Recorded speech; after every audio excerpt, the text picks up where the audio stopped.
Jadi semua program-program pemerintah, termasuk juga di DPRD, semua kita kurangi anggarannya untuk fokus menangani COVID. Dan Bapak Airlangga Hartarto juga secara internasional berjuang tidak gampang mencari vaksin itu. Vaksin itu adalah barang langka dan terbatas. Asungkare semua kita. Niki ampun di booster nih, booster sampun nih. Ampun ya.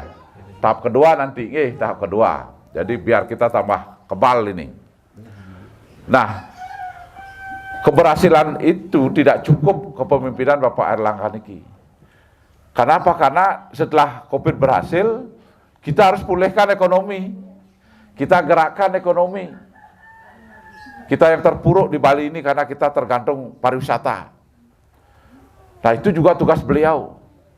Dan Asungkare sekarang sudah mulai bergerak. Kalau dulu kita benci sama kemacetan, macet. Makin merindukan macet. Kenapa? Karena dengan macet itu artinya ekonomi sudah bergerak, pariwisata sudah berjalan. Dan seperti semeton-semeton Iriki yang banyak kerja di bangunan ya, bangunan kemudian di perdagangan. Kalau tidak bergerak ekonomi, apa yang kita kerjakan? Nah, ini semua dilakukan berkat koordinasi yang sangat baik dari Pak Airlangga Hartarto. Oleh karena itu, Titiang bersama seluruh jajaran kader nih di seluruh Bali ini tidak ada keraguan sedikit pun. Pokoknya kita harus berjuang bersama-sama mendukung dan memenangkan beliau tahun 2024 niki. Setuju ide dari Sarasami? Jadi itu yang harus kita lakukan. Dan di samping itu juga ke depan niki tantangan-tantangan kita di negara modern ini adalah kemampuan teknologi, Pak. Kemampuan teknologi. Jadi kita memerlukan pemimpin yang tidak hanya bicara politik saja, tetapi bicara politik kesejahteraan. Kekuasaan itu digunakan untuk kesejahteraan. Dan itulah bidang dari Pak Airlangga Hartarto. Secara internasional beliau sangat diterima. Oleh karena demikian, maka Titiang Nunas, Sidedane Sarasami dilanjutkan informasi niki. Jadi getok tularkan kepada seluruh masyarakat.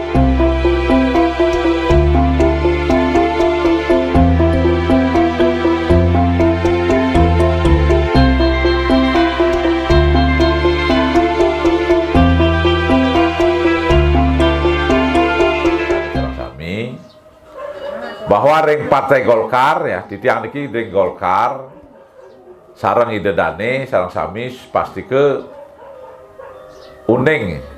Kita mempunyai ketua umum namanya Bapak Airlangga Hartarto.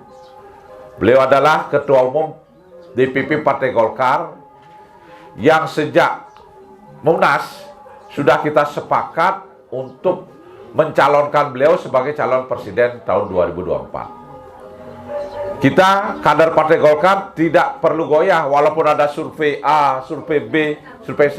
Tetapi kita harus tetap yakin bahwa kapasitas kemampuan Bapak Airlangga Hartarto adalah di atas mereka.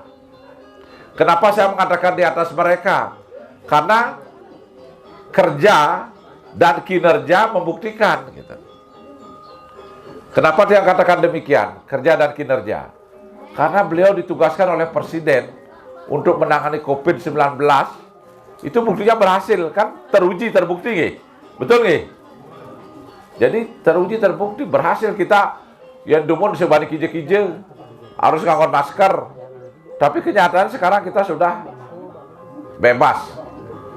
Dan untuk mencapai seperti sekarang ini tidak gampang.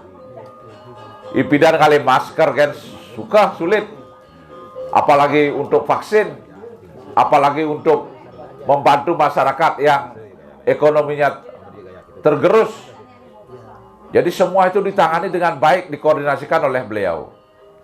Begitu juga setelah COVID ini selesai, ekonomi kita dibangkitkan, ekonomi Bali didorong. Sekarang sudah mulai bergerak, termasuk pariwisata. Ini adalah kapasitas beliau yang sudah membuktikan seperti itu. Oleh karena demikian, maka kalau ada hasil survei A, B, C itu, kita tidak perlu terpengaruh. Karena itu adalah berdasarkan survei, bukan berdasarkan kinerja. Kalau kerja dan kinerja beliau yang profesional, yang diakui oleh masyarakat internasional maupun tokoh-tokoh partai yang lain, ya, ini kita betul-betul merasa berbangga dan semakin yakin, semakin kuat keyakinan kita untuk mendukung beliau. Nah, Titiang melalui kesempatan puniki, Titiang Nunas, Idedane Sarang Sami menyampaikan kepada seluruh masyarakat, tetangga, kemudian juga pewarangan dan lain sebagainya untuk pencalonan beliau. Siap Idedane Sarang Sami? Sanggup? Nggih, semua petangan untuk Idedane Sarang Sami. Nggih.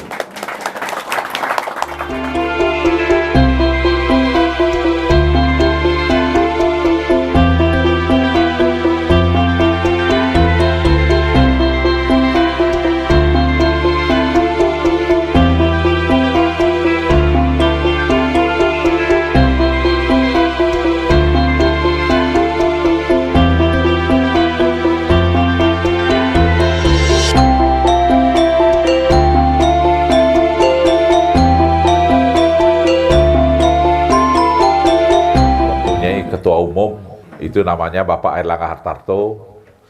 Beliau adalah seorang tamatan luar negeri, orang tuanya dan segi bibitnya juga beliau itu adalah menteri ya. Kalau pernah dengar Pak Hartarto itu adalah Menteri Perindustrian waktu zaman Pak Harto.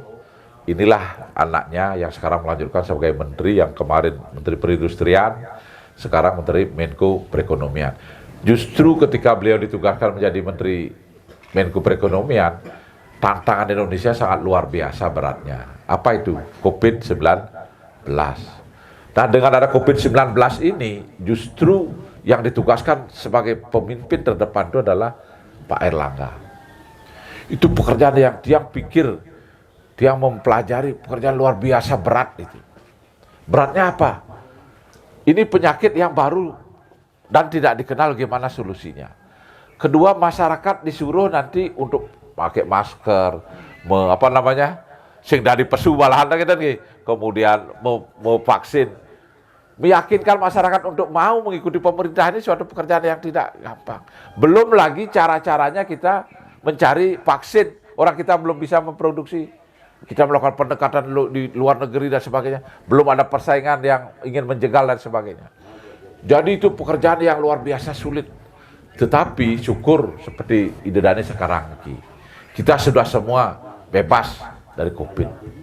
Tapi masih ada tugas lain untuk beliau. Tugasnya apa? Memulihkan ekonomi ini. Ekonomi Bali itu sampai minus 9%. Karena apa? Karena kita tergantung dengan pariwisata. Waktu itu jalan-jalan sepi jampi. Yang pernah orang, macet kewah. Justru merindukan pada saat itu Pak macet. Sebagai tanda bahwa ekonomi itu bangkit. Nah, sekarang sudah mulai, Pak. Karena apa? Karena pikiran-pikiran bangsa Indonesia ini dalam mengatasi COVID dan menangani ekonomi ini, termasuk G20 yang sukses luar biasa, yang diragukan dulu apakah dalam keadaan COVID ini akan bisa orang datang, pemimpin-pemimpin 20 negara itu datang, ternyata dia percaya dengan Indonesia datang.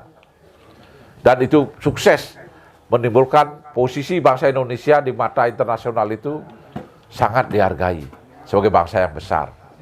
Jadi itu adalah berkat kepemimpinan keberhasilan dari Pak Airlangga Hartarto.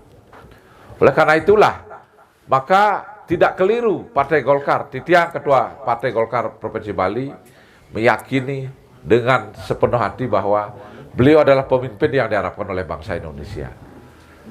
Pemimpin yang tidak tercela, pemimpin yang artinya yang disukai oleh di dalam negeri maupun di luar negeri. Terbukti berhasil melaksanakan tugas-tugas berat ini.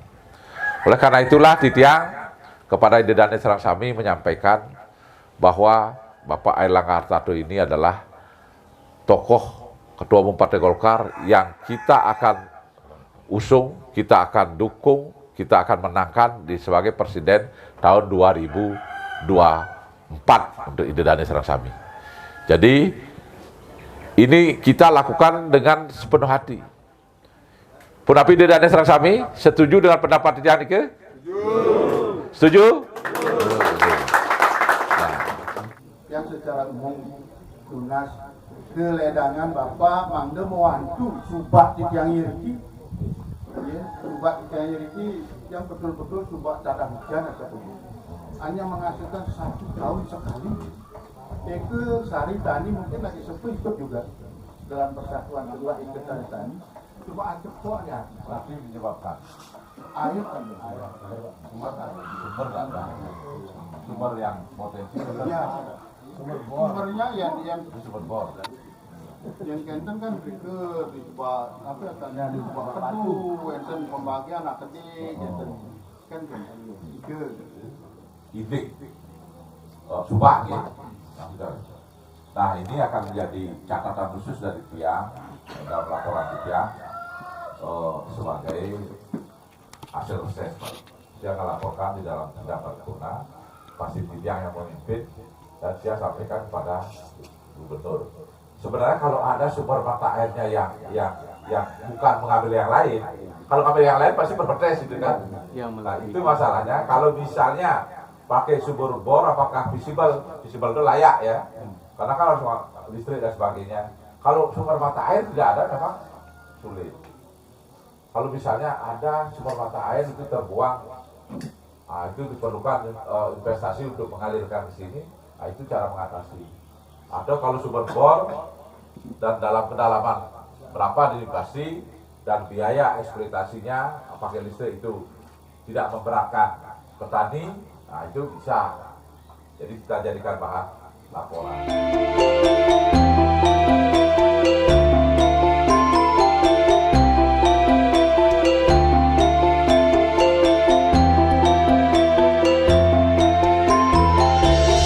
Airlangga Presiden. Presiden Airlangga. Airlangga Presiden. Presiden Airlangga. Airlangga Presiden. Presiden. Airlangga. Terima kasih.